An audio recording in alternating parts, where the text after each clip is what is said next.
if you are doing 9 to 5, it does not mean you cannot build generational wealth through that. And when you add so much value to yourself that it becomes so valuable to the company, that means you bring something to the table. Very important. Operators are strategic to companies, to businesses. Who are operators? Someone like Gwynne Shotwell of SpaceX. So someone like Sheryl Sandberg of Facebook. Yeah. Someone like Bernard Arnold of LVMH. Someone like Harry Sonneborn. Let's look at the story of McDonald's. Yes. Rick Kroc and Harry Sonneborn, right? They are doing 9 to 5, Yeah. but those guys are skillful at the work they do. They are savvy, all right? They have the ability and the capacity. They are good at their job. I have to allow the person to work. I can't micromanage the person. Not all founders can be CEO at a certain level of the company. You can found a business, and at a certain stage, you have to step back. You need to acknowledge that person who helped you get it to the top. And you're going to see it in the Laban and Jacob story in the Bible. You see it. Okay. And this is the Prince of Egypt podcast. My name is KUSI BREMPONG Jr. And I'm Michael Dramina. Michael, how are you doing? I'm good, sir. How are you doing? I'm good. Wonderful. Nice. Yes. On our last episode, we had a very interesting conversation. Beautiful conversation. And we ended on the note that for those who do 9 to 5 jobs, if they want to amass wealth, they have to become valuable in the company that they are working for the normal path, it's if you want to build generational wealth, you have to build a business. Yes. Right? Yes. But then if you are doing 9 to 5, it does not mean you cannot build generational wealth through that. So yeah. So how do you become valuable in your company doing 9 to 5? Right. So we've actually established that if you want to, you can do 9 to 5 and still, we've established that. Yeah. And the answer straight away is to add value to yourself. And when you add so much value to yourself that it becomes so valuable to the company, that means you bring something to the table. Very important. Yeah. If you don't bring something to the table, it simply means that at any point in time when the company wants to lay you off, they'll lay you off. That means you're not so important. Become dispensable. If we can use AI to replace you easier. It is far cheaper for the company to use AI to replace you. Yeah. But there are some people, they are so much important to the company that they can't let you go. Even if you have to go, it will take a lot of negotiation and sit down with you for them to come to an acceptance that they can't do anything about it, so they should allow you to go. All right. But for some people, if they are creating a layoff list, you are the first person on that list. That isn't good, right? Yeah. So how do you create value? Now, if you rise to the top of the organization where you are an operator, you are strategic to operators are strategic to companies, to businesses. Who are operators? Right. So let me give you my definition of an operator. Okay. All right. Let's do that. Let me give you a definition of an operator. Okay. So an operator is someone who has valuable networks. 1. Okay. 2. They have secrets and insights for great scale. 3. They are surgeons who restructure your business for great scale. 4. They do deep work and their work ethic is unparalleled, right? So, normally, operators may have experience in the market already, right? Sometimes they are working in another company that you need to bring into your company to take your company to another level, to the next level, right? Yeah. So, businesses have various stages they go through. Okay. And your startup may go through, maybe it's at the pre-seed stage, then go through the C stage, then the Series A stage, Series B, Series C, then so on until you go public. Okay. These are the stages, or we can also rate the stages this way. Okay. Using revenue. So maybe at the beginning stages of your business, maybe you are doing maybe $100,000 in revenue. Okay. Then you move up to maybe $1 million in revenue. Okay. Then $10 million in revenue. Then $100 million in revenue. Then you go 1 billion and the rest, right, in revenue. So your stages can go through those. Your company or startup can go through those stages. All right. And when you start a company, all right, at the beginning, you are founding a company. You founded it with your small team. You started, you are hustling, doing a lot of the hustle work. And then you get to a certain point in the company, right? Let's say you're at Series A. You may need to bring in an operator who understands that stage of the business and then scale it. So you get to that part and your company has hit a rut. You need to bring in an operator to scale it up. And you're going to see it in the Laban and Jacob story in the Bible. You see it. Okay.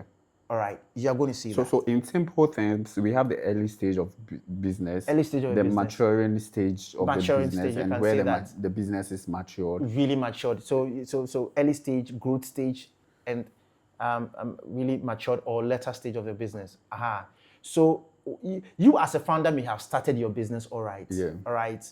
And at a certain point, you need to really go above a certain level. Then you have to go and bring in that person and you have to give way for that operator to come and do their job. Yeah. All right. Not all founders can be CEO at a certain level of the company. You can found a business, all right, and at a certain stage you have to step back. To take over. For somebody to be the CEO. Yeah.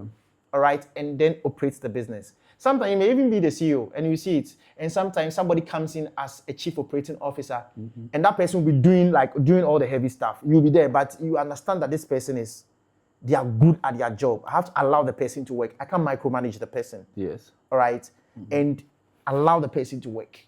Or sometimes I've seen a couple of times where in certain startups, the founder was like, "Look, I'm not a good CEO." Because being a CEO simply means you have to have a lot of human skill, how to relate with other humans. And sometimes someone may be a founder or co-founder, but it cannot be a very good CEO and manager, right? And may want to now just handle the technical side and go like, let me handle the technical side.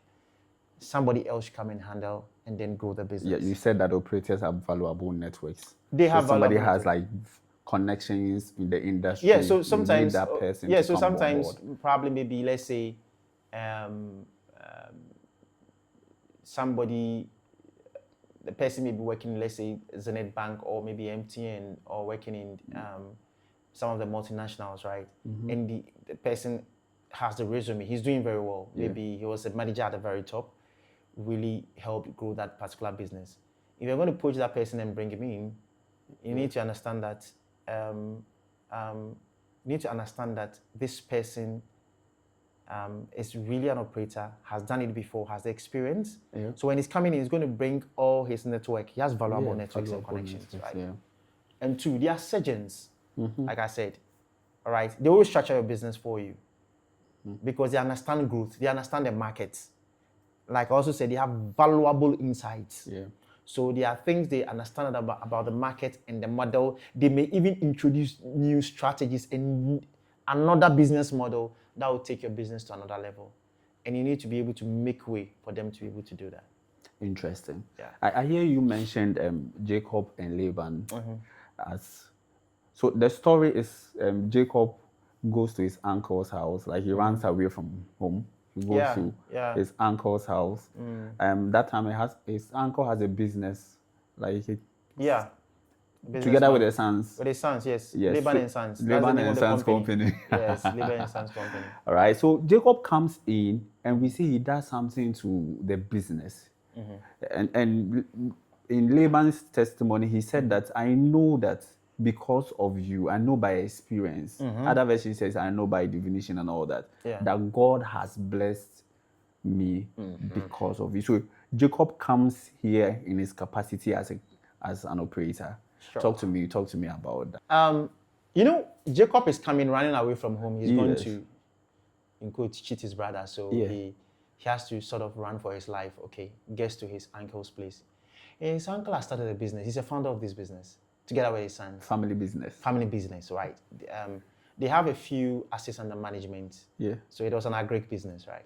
Yeah. And they have a few assets under management. Okay. Now, but it was not growing and scaling that much. Okay.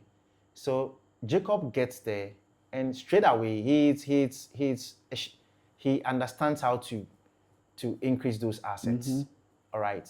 So his uncle goes like, okay, Jacob, handle this for me. I can see you are very good. You're skillful with this. So handle this for me. All right. And straight away, Jacob does well. To the extent that was Laban's testimonial about Jacob. Yes. And Jacob also said it later on. He told his wife, look, when I came, your father's assets under management was this. He had nothing, literally. He said, like, it was little. That's what he said. It was little. But look at me now, after 20 years, your father has a lot. He has a lot because of me. And so both Jacob and Laban are both all giving testimonials about what Jacob can do. Exactly. So it wasn't a fluke. Yeah. Jacob wasn't lying. He was that guy. Yeah. All right. So he's able to do that. Okay. Yeah. If you leave it to Jacob's sons, Laban's sons, they are not doing much. They are not, they can't do much. Yeah. All right. Later they even fight. They had to fight him, and he had to him leave on because that. they were sort of envious of him, saying that look, now he's now taking our father's wealth. But they couldn't do it. They couldn't. They can't do it. So the problem is a problem with many people. Look, the problem with people, especially on this continent, is we go like, oh, I founded a business without me. So founders are like that. We have this very sentimental. Without me, I started it. Yeah. But some founders have their level. Like you started a business, but you have your level that you hit. If the business will go to the next level and just go and fly in the high places, you need that operator. You need to bring that operator on board. Otherwise, your business won't get there. So yes, you started it, and yes, your business have gotten to this place. You need to acknowledge that person who helped you get it to the top. They are doing 9 to 5, but those guys are skillful at the work they do. They are savvy, all right? They have the ability and the capacity to be able to pull the business from the founding stage to fly at that stage. Interesting. Yeah.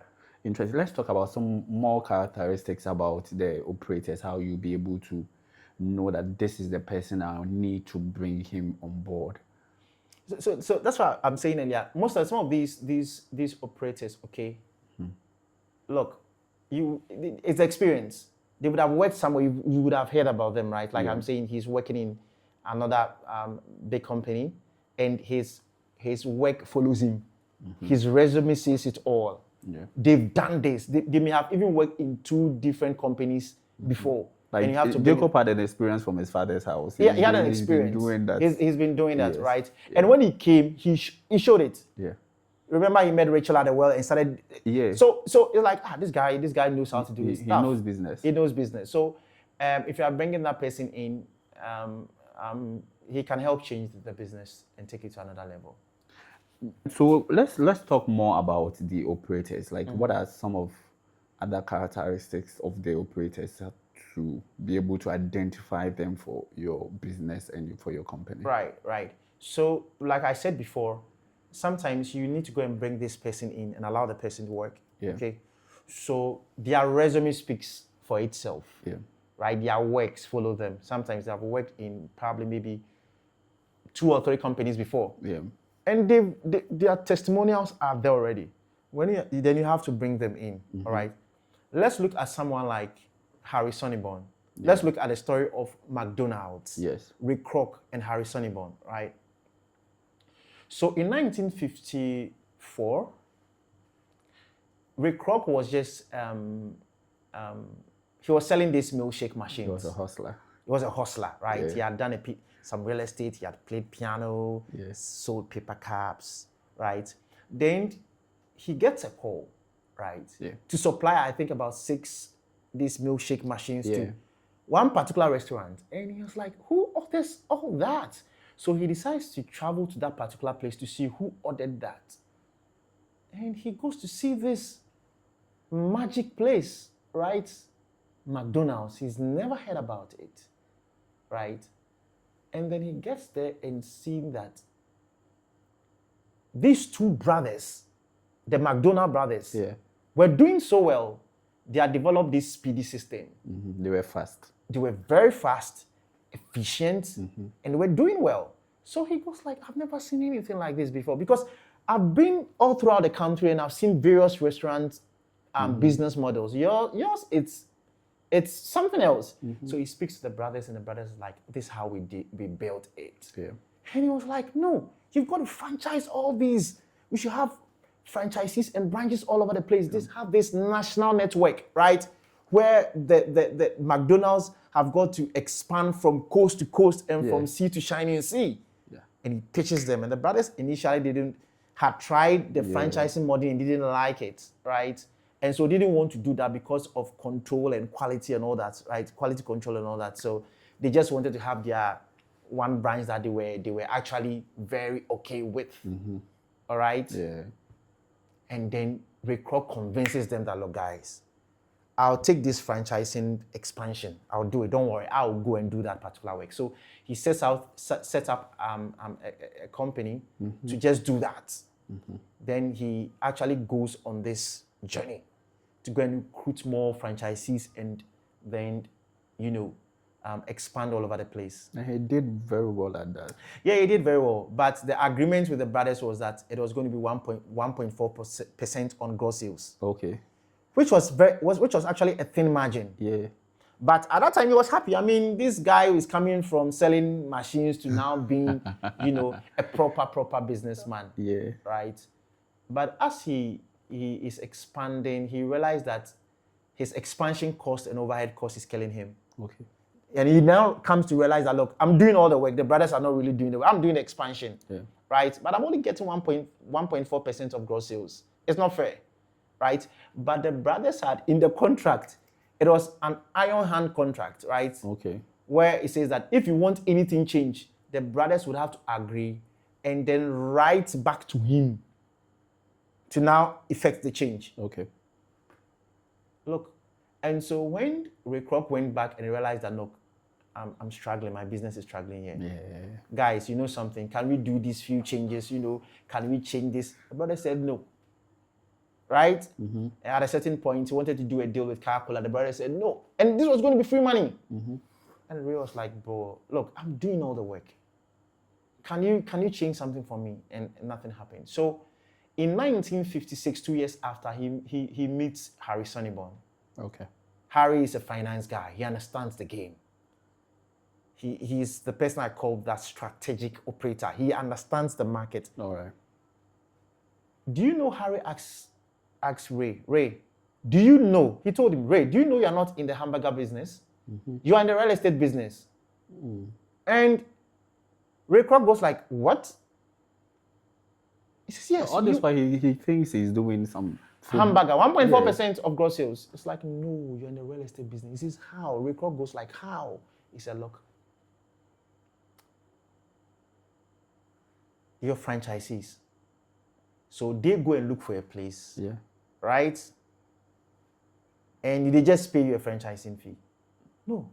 Rather, you're in a real estate business. Rather, why don't you, when a franchisee comes to you, right, you control the land, you buy the land, then you build for them, then they pay you rent income. Yeah. Right? Yeah. Every single month, then they'll pay you franchising fees and other fees. And Ray Kroc goes like, whoa, I never saw this. Like, I'm actually in the business doing this, but... So we are seeing an operator who is doing a deep work and another operator who is bringing strategy and insights. Yes. Right? Insights, secrets. Right? Yeah. It changes the business. Everything. The model. He changes it. The business model and a strategy. All right? And so today, as we are talking, we'll tell you McDonald's is a real estate company. Yeah. Right? Because if you look at their real estate holdings on their balance sheet, it's huge. It's huge, right? And if you look at the rent income coming in, that's steady rent income coming in every single month. So if Ray Kroc did not meet Harry Sonneborn, we don't have the McDonald's that we have today. Interesting. And you have to acknowledge Harry. Interesting. Any other? All right. So someone like Sheryl Sandberg of Facebook. Yeah. Sheryl came in 2008 from Google. Right? and she comes into Facebook as the COO, Chief Operating Officer. All right. At that time, Facebook's revenue was around $270 million. Yeah. Right. But in 2021, she left in 2022. But in 2021, Facebook's revenue was around $118 billion. $118 billion. That is a 43,000% wow. growth. 43,000% growth. What? Right. Right. And it was Sheryl. Sheryl actually brought in a new ad model, business model that allowed Facebook to generate that revenue. Right? Yeah. So she became the adult in the room to do a new restructuring of how Facebook will generate revenue. And it was Facebook just changes like that. Usually these people are from silent. just a fledgling startup to a global icon. Yeah. So I was saying usually these operators are silent, where we all really are behind the founders and we give them all their due. They become popular. Who is the founder of Facebook? Like, he's very well known, unlike the CEO. The COO. Sheryl Sandberg, yeah. Yes. You know, Sheryl Sandberg became a billionaire because of that. So she's doing 9 to 5. Yeah. Right? She's doing 9 to 5. It becomes, if you check her net worth right now, it'll be, I'm sure it's over $1 billion. Yeah. Right? Just doing 9 to 5. Because if you look at her compensation package for the work that she did, she made that amount of money. And she became a billionaire because of that. So her value to the company, right, will grant her that compensation package. And it's huge. So let's come to someone like Gwynne Shotwell. Okay. Of SpaceX. Of SpaceX, yeah. Right. Elon poaches her from another startup. She comes in. Yeah. Right. She come and work in SpaceX. She also becomes the COO. But in a compensation package, she has about 0.3% of SpaceX. Right. That's a compensation, right? 0.3%. Right. Yes. Right now, Sheryl, if you look at the valuation of SpaceX right now, Sheryl, it's worth over, the last time I checked, she should be worth over $3.5 billion. Over $3 billion. Yeah. So she's doing 9 to 5 all right, but she's a proper operator. Yeah. All right. And because she brings so much value, you give her that much. Okay. Now, Gwynne is last year, if you look at her compensation package, she took home a whopping $85 million. Interesting. $85 million. Elon Musk. The founder. Elon, who is the founder, took home $54,000. $54,000. The COO took more than the Yes. founder. Yes. The fact that you're a founder doesn't mean that the operator who is doing 9 to 5, because she's so valuable, her skill set is deep work. She's doing deep work. All right, look at SpaceX now. Yeah. Incredible what they are doing. Look at what they are doing with the Starship, with Falcon 9, even with the Starship, what they are doing. And very soon they'll be IPOing, right? Yeah. Gwynne Shotwell. Her work is valuable. You need operators like that. All right. When they come into your business, they will really, really scale your business to another level. So these are some of the operators, right? Yeah. Who modern can days. But you see, in at this level, like I'm saying, it's just also not just, sometimes in that class, it's also not just operators, but sometimes strategic thinkers and advisors. Okay. They're all within that class. Yeah. So we are looking for people who can take your business from here to here. Sometimes you need somebody who will just give you a tool, all right? They may not also operate directly in your business, but they can be an advisor, right? Can you give me an example, they can be strategic. about that? Joseph was one. Okay. Remember, Joseph actually advises Pharaoh on the economy and offers policy direction. Then Pharaoh goes like, then who should do it? You do it now because you are the one who gave me the advice and you are giving me the direction. Yeah. Then Joseph was not just somebody who was a strategic advisor, all right? He and wrote the policy, but Joseph was also an operator. He comes in to do the operation. So he brings the idea reserves. And he does the execution also. Yes, also the execution. So that's why I said that they fall into the same class and brackets. Okay. So if you look at someone like Bernard Arnault of LVMH, Okay. right? So Bernard Arnault went in 1971 after finishing school, went to the United States, and he tells that famous story where he sat in a cab in New York, and then in the cab he tries to strike an acquaintance with the driver, Okay. and asks the driver, "Do you know the name of the French president?" And the driver goes like, "No, I don't know the name, but there's one name that I know, Christian Dior."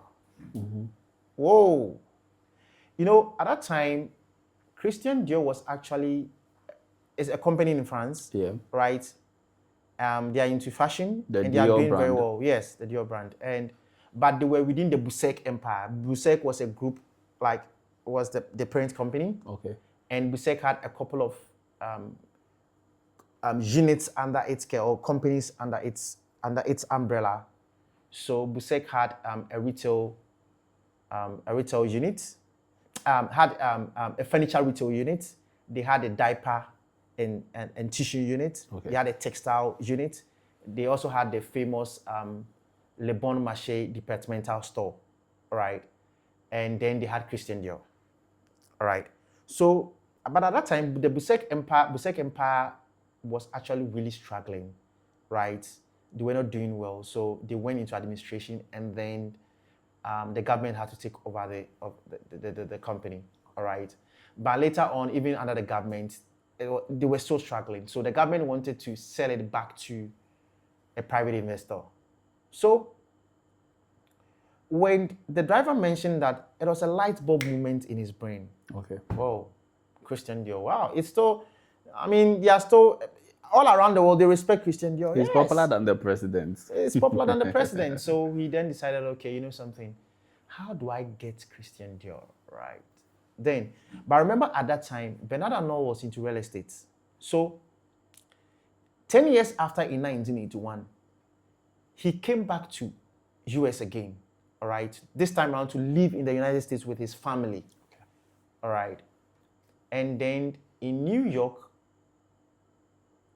just adjacent to him, next door, was the richest man in America at that time. His name was called John Kluge. But John Kluge was an LBO guy, leverage buyout. LBO, leverage buyout. Yes. Okay. Yes. So when we say LBO, let me explain. When we say LBO, LBO simply means that most of the time they are into private equity, corporate trader stuff. What they do is they want to buy a company, right? The company may not be doing well. So what they do is that they take debt, a little bit of equity to buy that particular business. Then when they come in, they buy it, they restructure it. And as they restructure, the revenue that comes, they use that to pay the loan off. Okay. And then later on sell the company off and make much more. All right. Yeah. You get it right. Yeah. So, but Bernard Arnault never knew that too, because he was French, and at that time in the 80s, France was very socialist, and this LBO thing is an American thing. Okay, so at that time, Jean Kluge had actually bought the Metro media stations, all right, using LBO as a tool, and then he has sold it off, all right, making a lot of billions, all right. So Bernard had to then learn, okay. So Jean Kluge had to give him some few tips here and there. Then he goes like, no, I'm going back to France, using the same tool to go and get Christian Dior from Busek. Okay. You get it right now. So he's learning something new. To take him from that umbrella. Yeah. Okay. So he wanted that. So Jean Kluge became that strategic advisor and mentor. Yeah. Who now takes him from here to here with that particular advice. You get what I'm trying to say? And that structure and model he was using in America. Yes. Yeah. Then he goes to France and acquires the Busek Empire. Right? I think it was about $45 million or so. All right. He put $50 million down, and I think his other banking friend actually helped him, who was also his mentor, helped him raise the rest of the money, and then they acquired the company from the government. Okay. Then they restructure the business. The first thing he does is that he lays off 9,000 workers in France. At that time, it's unheard of because he's a they were socialist. Just like So that. they actually termed him the Terminator. Right? Because it was like it's strange in France. How do you lay people off? You don't lay anybody off. 9,000 people. 9,000 out of 20,000 workers. Goodness. Right? He laid them off because that's where the cost is, the labor cost. He needed to restructure that. Okay. Right? Then do you know what he did? Then he actually restructured the rest of the units and then sold most of those ones off and just threw Christian Dior. And they made about $400 million from just selling the other parts. I think close to about $500 million selling all the other parts. And just took his jewel that he always wanted, Christian Dior. And with that, he built a great business and targeted Louis Vuitton, Moet Hennessy, LVMH. It belonged to other families. Then he came in and took it over. Right? So if it was not for John Kluge, who had shown him this trick, this secret, he doesn't get here. Interesting. So that's what I'm saying. I'm giving you these examples of operators, strategist thinkers. These people are different. They are mentors. You meet them, they change your business around. Another example. Okay. Howard Schultz of Starbucks. Okay. All right. So Howard Schultz at that time was working for a company called Starbucks. Okay. Starbucks, he was not the founder of the company. All right. Then he had gone to Italy to go and see this new model. Starbucks was just dealing with coffee beans. Okay. Not the beverage, just the beans. And then he had gone to Italy and realized that, Italy had this culture, cafe culture, where people come into cafes and they brew, of course, the beans and they steer around and they're enjoying the tea and they're all seated. People can sit there for hours, all right, and just enjoy each other, have conversations and just drink tea. So he felt like, no, we can go and just replicate the same model in the US. But US didn't have that culture, right? Yeah. Then he comes back to the US and tell the founders of Starbucks, guys, I've seen something in Italy. We can do the same thing here. Why don't we build cafes and then brew the tea and then sell it to people? And the founders are like, no, we don't do this. That's not our business strategy. That's not our model. We are not doing this, right? So then he goes off to start his own company. He leaves the Starbucks to go and start his own company. And he started doing that, raised some few money from investors and started doing that. Then down the lane, the two founders came to him and told him that, look, we don't want to do this business anymore. We want to leave Starbucks. Oh. So we think you are the right guy to acquire our company. Yeah. He was like, okay, because Starbucks had the brand. Okay, fine, I'll buy it. So I think they agreed on a $3.8 million sale. But they were giving him an exclusive deal for 90 days. That means he has 90 days to raise the $3.8 million. To make the purchase. So like, okay, I'm going to raise it. 60 days after, one of the founders called him and told him that, look, I have bad news for you. What was the bad news? One of his investors in the company that he has set up, Howard Schultz has set up, one of his investors had passed his back, right? To come and buy Starbucks from the two founders. Interesting. And that particular investor wanted to buy Starbucks for $4 million. I'm going to pay $4 million in cash. It's ready. I'll give you $4 million. Plus no due diligence. I'm not going to do due diligence. Just give the company to me. So one of the founders came to tell him, look, guy, the man is passing your back.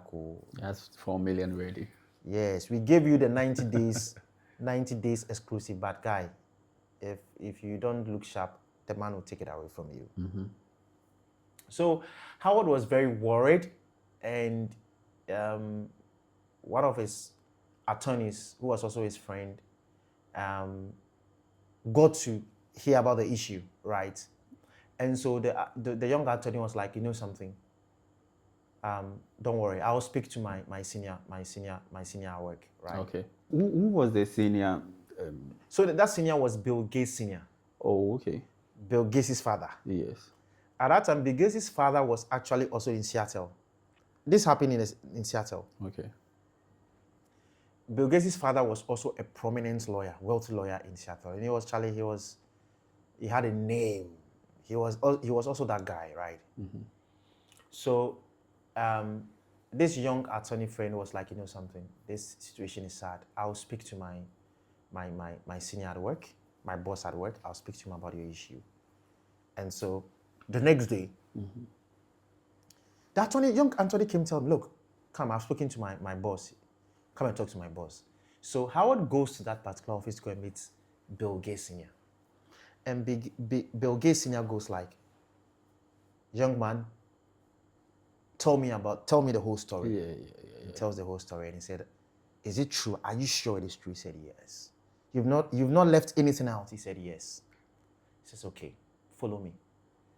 And they actually left his office and where were they going? He started working with them. And where were they going? They were going to that his investor who passes back, his office. The one with the 4 million cash ready. Yeah. So they went into his office and he said, Howard said here, I was trembling. I was like, what is this man about doing? So they got to the man's office and then Bill was very tall at that time, right? And just like he towered above everybody. He just went to the man into his office, towered over him, all right? And went and said this. You should be ashamed of yourself. He's talking to that rich guy, that investor. You should be ashamed of yourself. You are going to stand down and this kid is going to realize his dream. Right? And so, and the man actually stood down. He didn't buy the company again. So the man actually agreed and stepped down, all right? Yeah. He agreed and stepped down and Howard went to actually acquire Starbucks. Just like that. Just like that, because then he got somebody who was a strategic, maybe helper or thinker who actually came in. Otherwise, we don't have a Starbucks today, right? And he did that for him. But apparently, he still hadn't been able to raise all the $3.8 million, right? So then Bill Gates Sr. then told Howard that, look, me and my son, we are going to help you raise the rest of the balance, all right? And they help him to be able to do that, right? Interesting. So without Bill Gates Sr., we are not having the Starbucks that we have today. So in all this, you have to come to understand that these people are strategic. You need them. Yes, you can found your business. Without them, you are not getting to where you have to get to. Right? They may not be working in your company directly, or they may be doing 9 to 5. You need them. Without them, you are not getting to the very top. So these are some of the examples of these people in this class. I call them the Jacob class, like Jacob. They either come in as an operator, right? So Jacob and Joseph, right? They either come in as an advisor, strategic advisor, or an operator. All right. Yes, they are masterful at what they do, and they are going to actually lift your company from here to here. So and even with the last example you gave, they could also come in as strategic investors to help you. To really take your business from here to here. All right. That's interesting. So let's come back to the Jacob and Laban issue. Sure. Right? So he works there for a while. You know the story. Like he worked 7 years for the daughter of. He wanted to marry Rachel. Yes. But the man just cheated him on that. He goes another 7 years because he loved his daughter so much. Rachel. He does another 7 years. He said those years seem to him like days. That compensation package was a nice compensation package. The daughter of the founder. Yes. It's not a bad compensation package. Interesting. All right, then he does another year, so in all like 20 years. But he said that he cheated him for about 10 times. Yes, 10 times. Are there CEOs and founders like that could go ahead and treat these operators like that? Yeah, it's human behavior. He cheated him 10 times. He changes the wages and all that. It's human behavior. Look, the book of James speaks against that, where he says that you rich people, you oppress the poor. Yeah. Why? He says you hide the wages of the poor.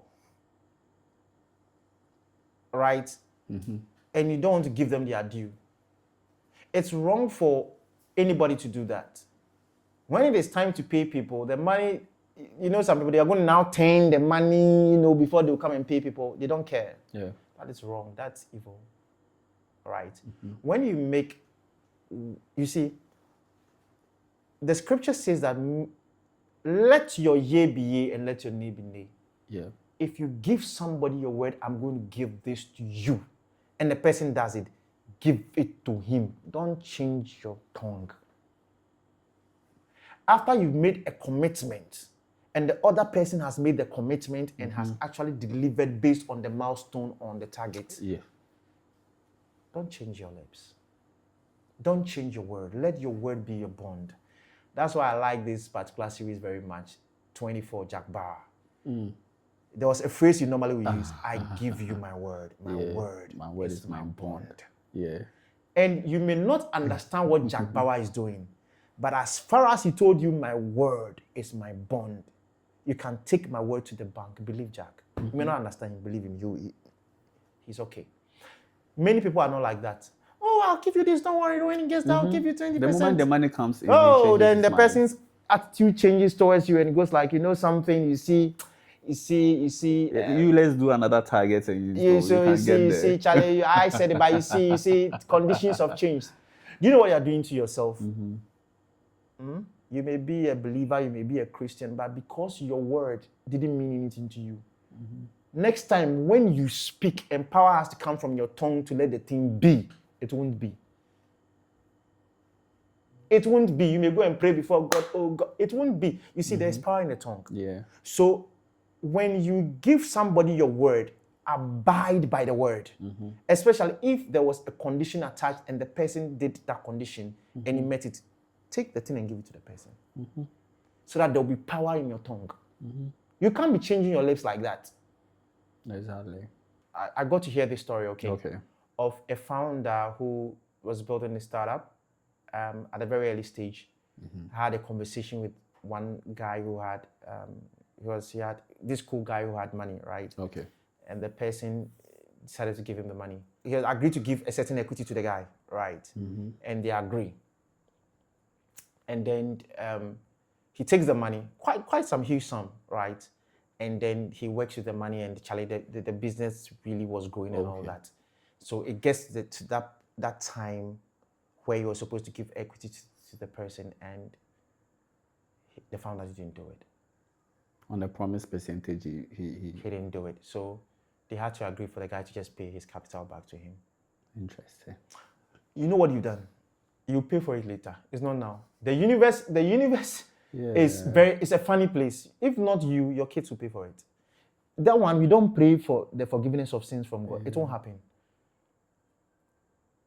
You're not going to say, oh, God, forgive it, unless you go and apologize to the person and pay the person a compensation. Even the Bible, they call it restitution. You can't do that. You can't do that. You can't tell somebody, do this, and when it gets there, and the person does the thing, and when it gets there, you change your mind. No. Yeah, so you mentioned the book of James. I think that the Bible says that about employers and their employees concerning their wages, that if you do that, and when they cry to God, God will destroy the works of your hands. You say God, they say the Lord Sabaoth, that means the Lord of hosts. He's trying to tell you that God himself will come with his army and war against you. For withholding the hire of your employees. You see, the person has given his labor. Why are you hiding his wages? Yeah, he did the work. Yeah, he did the work. He committed. He did his part of the agreement, right? He committed. Don't do that. Don't promise somebody something and then you change your mind. Don't do it. It's dangerous. It's dangerous. Interesting. So we see that he did that. Then now he did it against Jacob. Jacob now wants to arrange his mind or fan margin. He wants to arrange his mind or fan margin. He's making plans. Right? He's making plans. So we see that because of that attitude from Laban, the way he cheated Jacob, Jacob began to plan an exit. And because he's intelligent, he goes about in a way that it's unique and it's special in the Bible. He has a vision. The angel is able to give him certain insights and secrets in the talk to me about. So because Laban cheated Jacob, the Lord Sabaoth said, okay, it's time for you show Laban. Because Jacob was blessed. You see, then the angel appeared to him in a dream and showed him this secret, this insight. All right, that insight and that secret becomes Jacob's leverage for the negotiation. So leverage. yes. So anytime you want to negotiate, all right. Yeah. When you're doing 9 to 5 with anybody, look, have leverage. The leverage is your value. Okay. When you have so much leverage, you will win. You become valuable. You become valuable. You were able to negotiate properly. Yeah. Now, remember he has cheated him for over 15 years. He had done 14 for his kids. And then he gets this insight. The angel appears to him and goes like, look, let me show you this IPD secret. All right. Then this secret, he then tests it, right? Alone in the wilderness somewhere, right? He tests it and it works. And goes like, oh my, this is the stone under my leg, right? This is my leverage. That is leverage. I know what to do to Laban. Because I am the operator and I have insights, I know what to do to this guy. He then goes to Laban and goes like, it was a ploy. I'm leaving. I won't do the work again. Yeah. Then Laban goes like, guy, don't Please, leave. I'll go pay. I know because of you. I've been blessed because of you. So you know something. Let's negotiate another deal. Yes, anything I'll pay. And he says, okay, tell me your wages you want, I'll give you. And Jacob says, I don't want wages. I don't want wages. Yeah. Wages won't make you rich. Yeah. Watch this. He said, I want some of the assets. Okay, but this particular kind of assets Yes. is what I want. The speckled, That's the spotted. smart. Yeah. The streak, the speckled, and the spotted. Yeah. Right? That's smart because he has tested that insight and it worked. Because in the inside, he was supposed to take rods of almond, plain rods, right? Yeah. And poplar rods. Yeah. And then you're supposed to peel them into stripes. Yeah. So that when the animals come to either drink or eat or mate and they look upon those stripes, they'll give birth after that image, right? And it worked. And the angel also told him that, look, make sure you are using the strong animals to do that for growth. So by the time we were done, right, with that growth and scale, most of them were streaked, speckled, and spotted. All of them came to Jacob. Right? But before Jacob could negotiate a new deal, solid one, he had insights which became his leverage. Yeah. He had this IP. So you see, when you are working, for example, sometimes you may be doing a business like, for example, Howard Schultz, right? Yeah. When he was working for the Starbucks founders, right? Then he goes to Italy, he has an insight. Sometimes you may have the insight and want to tell, sometimes you may even want to tell the founders, like, can we change the model? They'll go like, no, this is not our model. Right? Yeah. You get it right? This time around, that insight that he had, later on, when he got Starbucks, he actually built it on the new insight that he had, and he just scaled. Like, it became a global company. So when you're working for your company, doing 9 to 5, the insights that you may get working there, right, that particular insight may help you build your business later. Yeah. So you have to give it your all. All right? You have to give it your all and do your best. You're going to see something that nobody's seeing that may help you later. All right? So Jacob had it and negotiated well, and everything came to They initially even had an agreement, but later on, he also changed that agreement on the speckled, the spotted. Yes. So the initial one, there was the agreement was, okay, if the cattle give birth to, or the flock give birth to, let's say, streaked, speckled, and spotted, it will come to me. But like I said, he said he changed his mind a number of times. But remember, with the first one, he didn't have control over it because it's the animals that will give birth to that particular kind, and so it's by chance, right? So if let's say the goat gives birth to, let's say, speckled, it's come to your side. But when it gives birth to maybe just white or black, it goes to the other side, right? So that one is by chance. That's what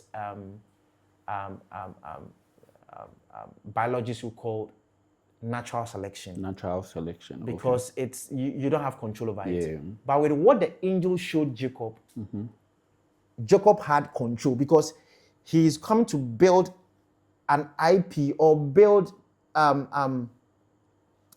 something into how the asset comes out.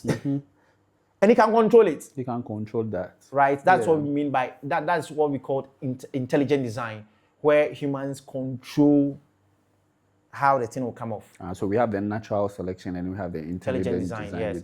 And so Jacob would have been the first person to do intelligent design. So he can control it. It simply means that all these assets coming to him. And he did that. At the end of the day, he took away. So that's what, you see, Laban felt, you see, because Laban himself was also a farmer and he knew that, he realized, oh, of course, the flock cannot all give birth to streaked, speckled, and spotted. It's by chance, so some will come by, it's by experience. But the angel has showed him that you can control the thing. Yeah. And he controlled it beautifully. And all the flock came to him, came to his side. Then Laban's sons got angry and said, he has taken all our father's wealth. Yeah. Interesting. So I think that the founder should have a certain attitude towards the operator when they bring them on board. What do you think? Should they micromanage them or give them the space they need when to operate? What do you think about that? Or it would depend on the situation? Oh, no, you can't micromanage operators. You can't micromanage them. Give them the free range to work. Of course, they have a contract. They have milestones to hit, right? The board is also there. So it's not like they can do anything they want. All right? But you have to give them the space to work. And you have to treat them well. Yeah. You have to treat them well. Because, look, without them, like I said, you are not getting here. So treat them well. Laban didn't treat Jacob well. At all. It was so unfair. All right? And you don't do that to operators who are building your business. Don't come and say, I started a company. Without them, your company is not going anywhere. So learn to respect them, give them their due, give them their compensation. Don't cheat them. All right? And if you can give them their due share, they'll stay. Jacob probably would have stayed with Laban for years and they would have built a very big business. But apparently, he cheated him and his sons also got angry with him. So at a certain point, he said, look, I'm leaving. What happens to Laban's business after Jacob leaves? What's left with their sons? The Laban and Sons company.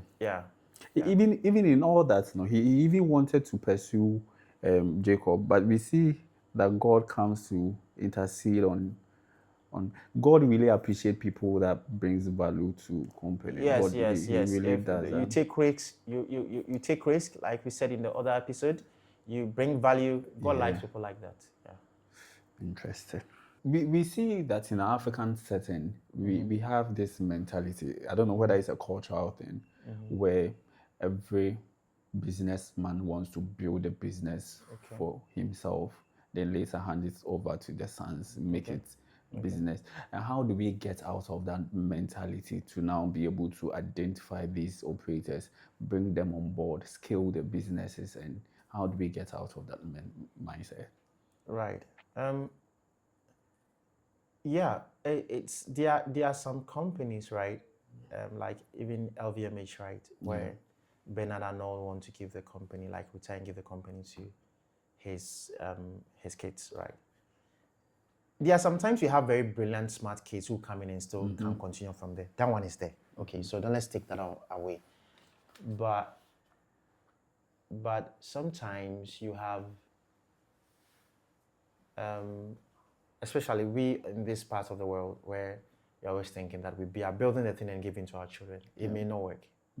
That may not work. Because a lot of the companies you see, global companies you see,